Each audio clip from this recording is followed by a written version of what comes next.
విదేశాలకు అడుగు పెడితే ఛాతీ విరుచుకొని గర్వంగా రొమ్ము తరుచుకొని నేను భారతీయుణ్ణి అని చెప్పుకునేటువంటి గొప్ప గౌరవాన్ని తీసుకొచ్చిన వ్యక్తి శ్రీ నరేంద్ర మోడీ గారు. సో అలాంటి వ్యక్తి ఐఎమ్ వెరీ లక్కీ. నేను ఎప్పుడు స్పీచ్ మొదలెట్టినా శ్రీ నరేంద్ర మోడీ గారు land అవుతున్నందుకు.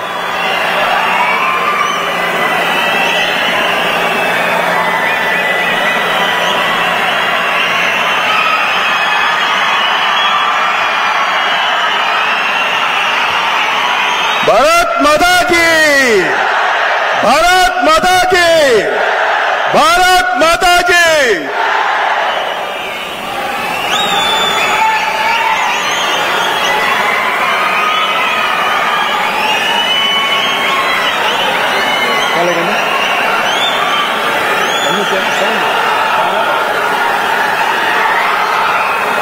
Thank you, thank you, thank you very much. ఇది రాయల వారు ఏలిన రాయలసీమ. ఈ గడ్డ నుంచి దార్శనికులు భారతదేశపు అభివృద్ధికి నిరంతరం తప్పిస్తున్న మాన్య ప్రధాని శ్రీ నరేంద్ర మోడీ గారికి ఆంధ్రప్రదేశ్ ప్రజల తరఫున, జనసేన తరఫున హృదయపూర్వకంగా స్వాగతం తెలియజేస్తున్నాం. మోడీ గ్యారంటీ, చంద్రబాబు నాయకత్వం, పవన్ కళ్యాణ్ విశ్వాసం రాష్ట్రానికి ఎంతో అవసరం అని ప్రధానమంత్రి గారు చెప్పిన మాటలు 5 కోట్ల మంది ప్రజలకు భరోసా కలిగించాయి. శ్రీ మోడీ గారి నాయకత్వంలో దేశం వెలిగిపోతుంది, అభివృద్ధి పదంలో దూసుకుపోతుంది. మన రాష్ట్రం గత 5 ఏళ్లుగా మాత్రం తిరోగమనంలో ఉంది. 25 సంవత్సరాలు వెనక్కి వెళ్లిపోయింది. ఇందుకు కారకుడు ఏమాత్రం పరిపాలనా దక్షత లేకుండా కక్షపూరితమైనటువంటి రాజకీయాలు చేసే ముఖ్యమంత్రి పరిపాలన చేయటమే. That is Jagan Mohan Reddy. YCP ప్రభుత్వం పరమ పవిత్రమైనటువంటి తిరుమల తిరుపతి గురి చేసింది. శ్రీవాణి దర్శనాల పేరుతోటి స్వామి దర్శనాన్ని వ్యాపారమయం చేసి సామాన్య భక్తులను ఇబ్బంది పెడుతుంది. శ్రీ మోడీ గారు అయోధ్యలో బాలరాముడి ఆలయం నిర్మిస్తే మన రాష్ట్రంలో శ్రీరామచంద్రుడి విగ్రహానికి తల నరికేశారు. గల్ఫ్ దేశాల్లో స్వామి నారాయణ మందిరం నిర్మింపజేసినటువంటి మన మోడీ గారు మన ధర్మాన్ని విస్తరింపజేస్తుంటే మన వైసీపీ ప్రభుత్వం వారు మన దేవతామూర్తుల విగ్రహాలని, చేతుల్ని నరికేస్తున్నారు, రథాల్ని తగలబెడుతున్నారు, హిందూ మతాన్ని అవమానిస్తున్నారు. శేషాచలం అడవుల్లో అక్కడ మాత్రమే లభ్యమయ్యేటువంటి అరుదైన ఎర్ర చందనాన్ని వైసీపీ స్మగ్లర్లు నరికేసి విదేశాలకు తరలిస్తున్నారు.